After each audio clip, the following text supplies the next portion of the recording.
All right, veteran status. The Uniform Service Employment and Reemployment Rights Act, or USERRA, protects civilian benefits and rights for veterans and members of reserve components. This means that employees absent from work for up to 5 years of military duty have the right to return to the job they would have attained had they not been absent due to their military service. USERRA also requires employers to make reasonable efforts, such as training them to enable them to refresh or upgrade their skills and qualify for re-employment. Now here's some examples of veteran status discrimination. Not hiring a qualified veteran or guardsman because of fear of deployment or disability, failing to refer a veteran to HR if leave is needed for medical reasons or military service, failing to give raises other employees received during absence for military deployment, denying the requested time as established by USERRA for rest and relaxation after deployment, and there are very, very specific timeframes associated with that, failure to give employees time off to care for a service member. Examples of veteran status harassment include making fun of a veteran's service animal in the workplace, making a political statement in the workplace designed to disparage or demean a service member, excluding a service member from programs, services, or activities, ending employment under false pretenses during a protected leave, derogatory remarks, or making fun of accommodations for health conditions related to military service.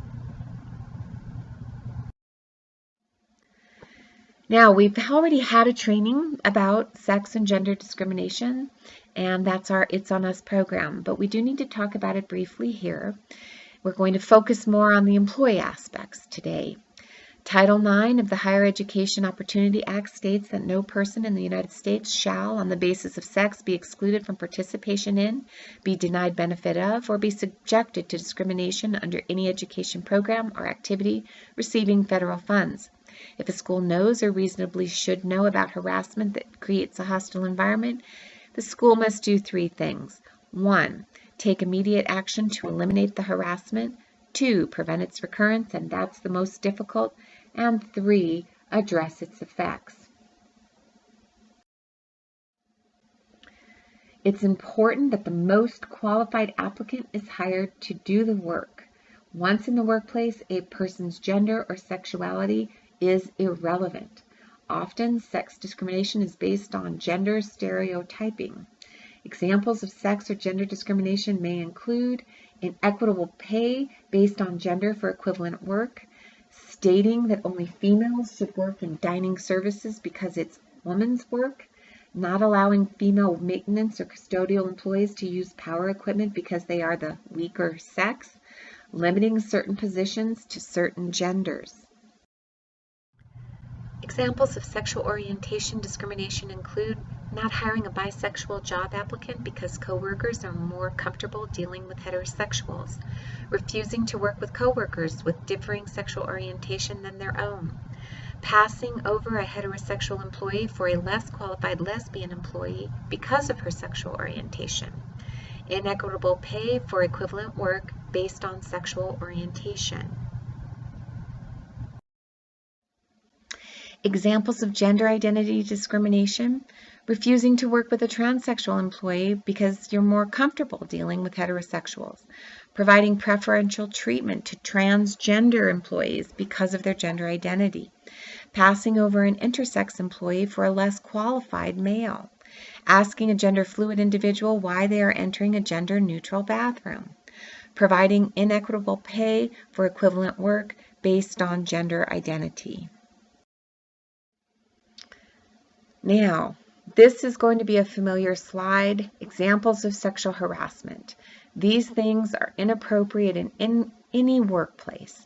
Repeated sexual innuendo, obscene or off-color jokes, slurs, lewd remarks, and language, or other offensive sexual comments, propositions, insults, and threats. Notes, fax, email, or graffiti that are of a sexual nature or sexually abusive.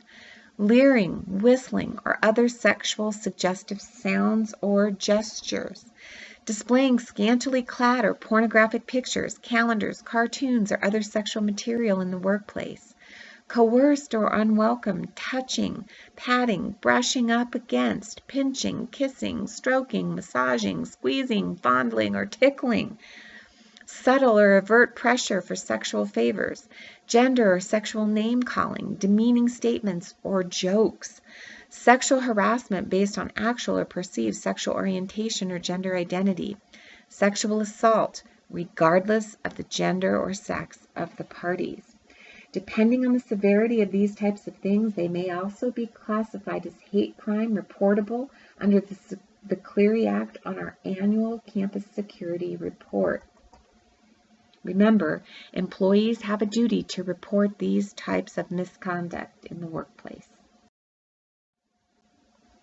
Examples of sexual assault: non-consensual sexual contact such as vaginal, anal, oral penetration of any body part with an object or any body part, however slight. Intentional and unwelcome touching, however slight, of the genital area, groin, inner thigh, buttocks, or breast. We must avoid this conduct in the workplace at all costs. Pregnancy and childbirth. The Pregnancy Discrimination Act of 1978 was passed to supplement Title VII and now includes protection from discrimination based on pregnancy, childbirth, and related medical conditions.